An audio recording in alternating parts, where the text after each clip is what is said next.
Did you know that the vast majority of us spend at least 4 to 9 hours sitting at our desks per day? The longer we sit, the weaker our bodies can get. I'm here to tell you today, though, that it does not have to be that way. Hi, my name's Kamina Sue, and today I'm going to share with you some core exercises that you can do right at your desk.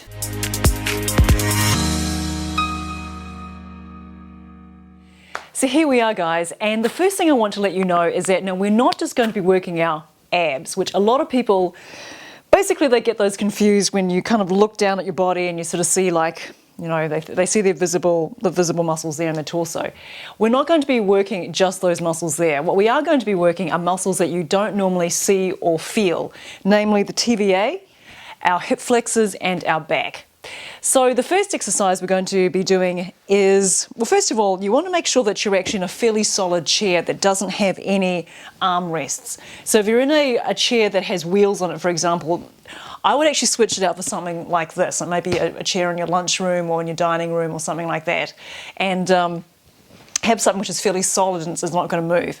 So the Setpoint Navasana exercise we're going to be doing is going to be targeting our TVA muscle. So the TVA is the primary stabilizer of the spine, and it lies underneath our visible muscles. So we're going to be working very simply just sitting on the chair here, leaning back, and then moving from a set point, which is here, where we actually have the feet a little bit kind of higher than the chair, and we're just going to bring ourselves up and be in Navasana here, which is boat pose, and being here for about 20 seconds. Now, if you can't, a lot of people's backs are really, really weak, okay? So you might be slumped down here like that. If that is you, go ahead and just use the chair back as a little bit of an assist. Don't over-rely on it, but just give you just enough so you can actually get onto those sit bones and straighten your back up. Okay, so we're going to try that again. So this is the set point part of it here. And then we're going to inhale here, exhale, coming into Navasana. You can also keep those knees bent and just being here for 20 seconds. So our next exercise we're going to be doing is one of my personal favorites. It is doing an LSIT while sitting in a chair. So what you're going to do is you're going to come sideways onto the chair, and depending on how, I guess, the proportion of yourself to the chair, you want to make sure that you actually have enough room to place your hands on either side a little bit forward of your hips, sort of ideally mid-thigh. We're going to take an inhalation, rolling the shoulders away from the ears. We're going to exhale. Notice how I'm pointing my toes here. I'm lifting myself up and I'm pulling my hips back. So this is an LSIT here, and it's a little bit easier to do than off a chair because you actually have more of a range of motion with the legs, and that they can go down, okay? So we're going to keep those hips pulling back, and you want to be here for about, well, you start off with 10 seconds and working your way up to about 30 seconds. So 3 sets of 10 and then building your way up to 30 seconds here. This is a really powerful TVA strengthener, and is also pretty strong. A good way to strengthen your hip flexors and also your back. So the next exercise we're going to be doing is going to be targeting our hip flexors. And this is really cool because if we do a lot of sitting, the chances are that our hip flexors are pretty tight and they're pretty weak as well. So if you're the kind of person who does a lot of sitting during the week, but then maybe you are a weekend warrior, so that you like to do, maybe you like to do running or play a sport or something like that, that's often the most injury-prone type person, okay? If somebody who actually is sedentary during the week and they sort of go all out in the weekend. So if this is you, and this is going to be a godsend for you, okay? So this is how you're going to strengthen your hip flexors while you are sitting, well, to the side of your desk perhaps. So here we're going to be coming into our position, sort of familiar position you saw in exercise 1 where we're doing our boat pose. And once again, if you're slumped back here with your back, you can feel free to go ahead and just put your hand on the back of the chair like this, just to kind of give yourself a little bit of an assist. So here you're going to bring your legs up to 90 degrees. So this is like a modified Navasana. And then you're just going to go ahead and just straighten one leg and then the other. So see, as you straighten the leg, that you can sort of feel the front of your hip flexing. So that's your hip flexors working. So you're just going to go ahead and just alternate each leg, maybe doing 10 on each leg.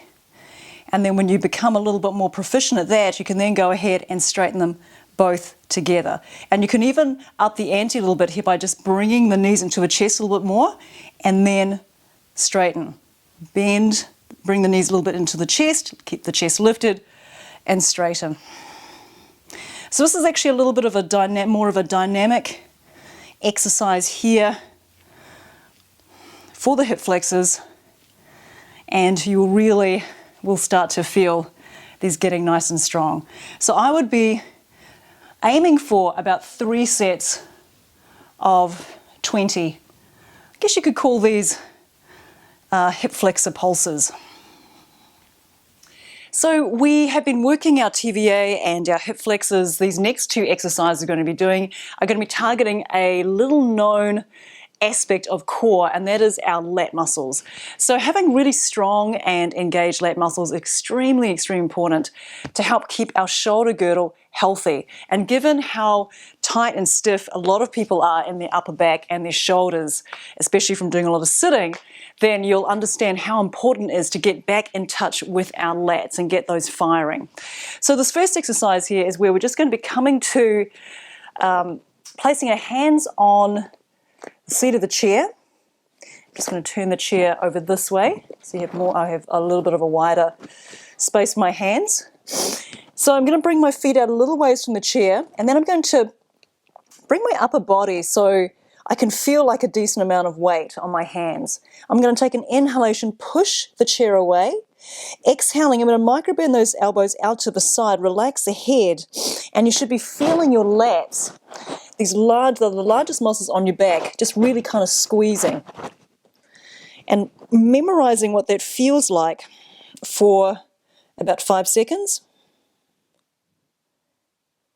And then after that, I'm going to take an inhalation, pushing the chair away, shift my weight a little bit forward, exhaling, microbending the elbows out to the side, and feeling those lats firing. Now, if you are not feeling your lats firing here for whatever reason, you can actually regress this exercise back a little bit and place one hand underneath one arm, and then you're going to bring the other arm out like so, and then you're going to bring the elbow tip of that bent arm in towards the center line of your body. Now, as you're doing that, you should actually feel the lats firing underneath that hand that's on the rib cage. So this is called elbow tracking, and this is a really great way to get back in touch with your lats if you really are not feeling it in that previous exercise. So you can actually do this for like maybe about 5-10 seconds, just really feeling what that feels like and committing that to memory and then switching sides. And then as soon as you've actually got it in your head, you can then go back to this exercise here and see if you can recreate that feeling. Now I'm going to be elevating our lower body by simply coming onto the chair. Now this is going to be a little bit more challenging because you're placing more of your weight on your upper body, and hence you're going to be loading the lats a little bit more. So with your hands on the floor, you want to make sure that you're really spreading your fingers a lot and that you're what's called cambering the fingers. And that basically means that you are pressing the finger pads into the floor so that more of your weight is going towards the front of your hand instead of sinking down into the heel of the hand. So by doing that, you'll be able to build and manage your upper body strength much more effectively. So here, what you want to do is you want to take an inhalation, pressing the floor away, making sure your arms are really straight and strong. Exhaling, microbending the elbows out to the side and relaxing the head and being here for another 5 seconds. And we're just going to give our upper back and shoulders a nice little stretch. Go ahead and make sure that the elbow tips are right on the very edge of your chair in the corners of the seat. And then you're just going to move your hips back and you're just going to drop your head and then bring the hands back towards your head like this. So you want to make sure, guys, that you're not just sort of slumped down like this, okay? See if you can actually keep some control of your rib cage and feel that your rib cage and your hip bones are in the same line, and you get more of a stretch behind the heart or the upper back, which is often a pretty tricky place to stretch. But if you're here stretching for a good 30 to 60 seconds, just really closing the eyes and relaxing into this position, but making sure you're keeping the hips and the rib cage in the same line as I mentioned. So there you have it, a simple and very effective sequence of core exercises that you can do right at your desk. If you enjoyed this video, please subscribe. I'd really appreciate the support, and we'll see you in the next video.